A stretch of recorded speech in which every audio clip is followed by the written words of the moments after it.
looking down our list, we can see that our next item here is our portfolio functionality build out. That is actually kind of a big feature. It's kind of a feature all by itself. So this is going to take us more than just a single guide in order to do it, especially because I'm going to be explaining what I'm doing throughout the process.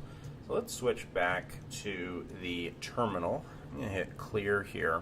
And let's talk about what a portfolio item is first. So I'm going to open up the Rails console, and we can see a portfolio item if I do portfolio.last. And this is going to show us a title, a subtitle, a body, main image, and thumb image. Most of that's probably a review, but I just wanted to give you a quick glimpse at what kind of data we're going to be dealing with. And now we can talk about how we can actually use this data. So I'm going to start up now the Rails server, and switching to the code here, I'm going to close this out. We don't need our seeds file or our schema file anymore. And I'm going to open up our controller. So this is going to be our portfolio controller. If I open up the route, you can see that we have our resources routes that are for portfolio items. This was provided via the portfolio resource generator. But right here, everything's empty. So let's take this one step at a time, and if you want to cheat, you can always look at the blogs controller to get an idea of what we're going to do. In fact, we're pretty much going to be mimicking what the scaffold did for portfolio items, and if it seems like that's a duplicate effort, it kind of is in terms of what the end result's going to be, but the whole point of this course is for you to learn how Rails works. So with that in mind, I want to really dissect and dive into what type of functionality that this builds out, and I think one of the best ways of doing that is by breaking it down and building it out ourselves. So the first thing I'm going to do is create an index action.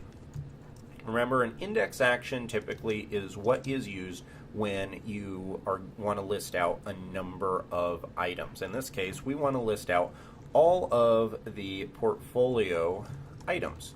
We could call it portfolios. I personally kind of like the way portfolio item sounds. It sounds more logical.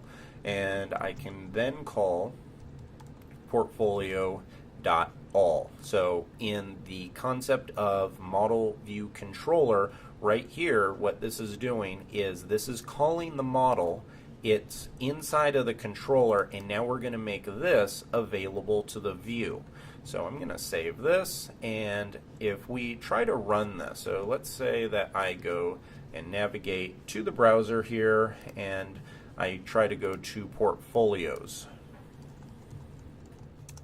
This is going to give an error because look at this, and it's a very explicit error. It says portfolios controller index, which is the index action, and this is where it's trying to be mapped to, is missing a template for this request, and so that is the problem. And that's perfectly fine, we know that. If you come down to views, you can see that we have a spot for portfolios, but it's empty. So to fix this, I'm going to click new file and save it. It's very important that this is called index.html.erb. So I'm going to hit save, and now I can do something like this. I can create an h1 tag and say portfolio items. Eventually we'll name it so it sounds better than that. Hit refresh, and now you can see it says portfolio items. Now to get this data here, we could do what we've already done with our blog post in the home page. So if I went to home, right here you can see that I'm doing post and spec. So this is pretty much what we're going to be doing, but here I'm going to show you a little bit different way of doing it. So instead of just kind of blasting all the data out there and showing all of it, let's actually grab the items. So I'm going to use the less than symbols or angled brackets followed by a %, not the equals yet. This is going to be just the % by itself. And now I can call, that's not the right one, hold on, I'm going to call this portfolio items, copy that, and now we have access to it.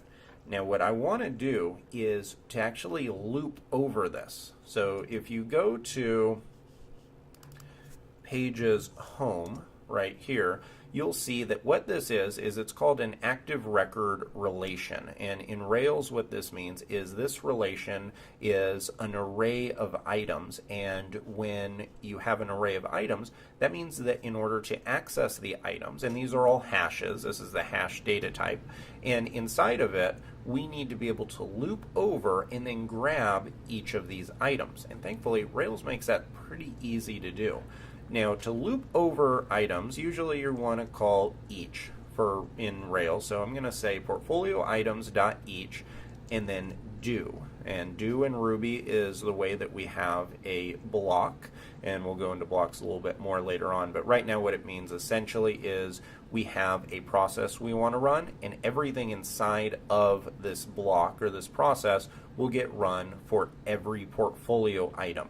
So if you open up the seeds file, for example, this 10 times do right here, this is a block. So anytime you see the do and the end in Rails or in Ruby, then this is a block, and it's something that's going to be, in this case, run 10 times. In this case, it's going to be run 9 times, or however many portfolio items that you have. So I'm going to say that, and in the block variable, we could call this anything. I'm going to call it portfolio item. And then you end that off with a percent and a angled bracket the other way.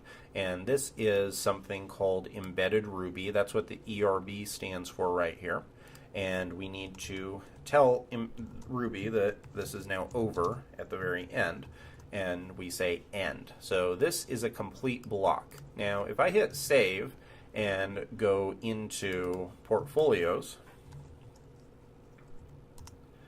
nothing is going to show up. And the reason for that is because of the way that I've formatted this. Notice how right here I do not have an equal sign compared with if you go back and look at some of the blog items. So if you look at blog index right here, you can see that every spot has an equals. So what the difference is between having just the angle bracket and then percent and angle bracket percent with an equals is they're both embedded Ruby, but when you don't have an equals, it only is going to process the Ruby, but it's not actually going to render it on the page. So in the background, this is actually iterating. So this is working right now, but it's not showing anything on the page. So in order to do that, we need to implement another thing right here.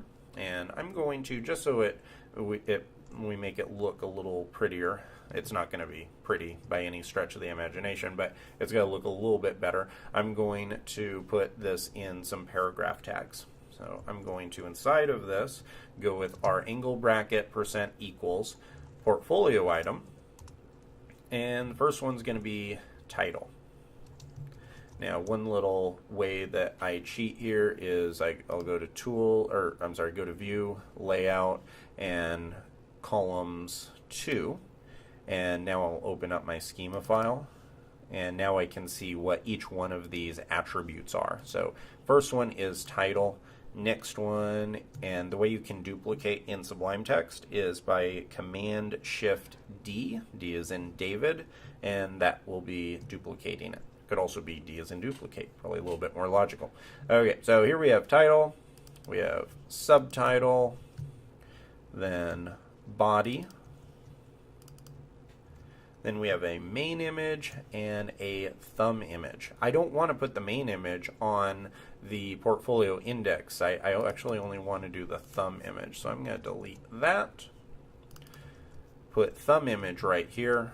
Now if I hit save and go back to the browser and hit refresh, now you can see all of our portfolio items are right here. So this is working great. Now, one thing that isn't working great is our thumbnail is this. It's the URL. It's not actually the image, and that's something that we want in there. So the way we can fix that is instead of this being a and I'm going to give you a little preview, something we're going to learn later on in the course. I'm going to show you what an image tag is. And so I'm going to, this is a helper method in Ruby, or in Rails. So I'm going to say image tag, and I believe that is all I need to do for an image tag. Let me hit refresh, Hit save, and there you go. Now our image is showing up. And don't worry if this part doesn't make sense right now. I'm going to dive into exactly what this means. We have a whole section dedicated to working with images in Rails. So for right now, just know that what it's doing is it's a method, and we can pass in a URL to an image, and it'll actually render out the image for us. So now we can see that all of our images are rendering perfectly. So we have a title, we have our subtitle, we have our body, and now we have our thumbnail image. We're not going to worry about styling these until we get to our styling section. So for right now, this is our index action. So we have portfolio items, and we can now call these any time that we want. So that's pretty cool. Let me switch back to the terminal. I'm going to type get status. You can see that we added an item to portfolio, and we updated the controller. So I'm going to add all of those. Say integrated index action for portfolio items. And now I can do get push origin. This is going to be portfolio feature branch. Hit return, and we are good to go. So everything here is now ready. We have our index action, and in the next guide we're going to see how we can start creating new portfolio items and start building out forms and some of the things that we need in order to do that.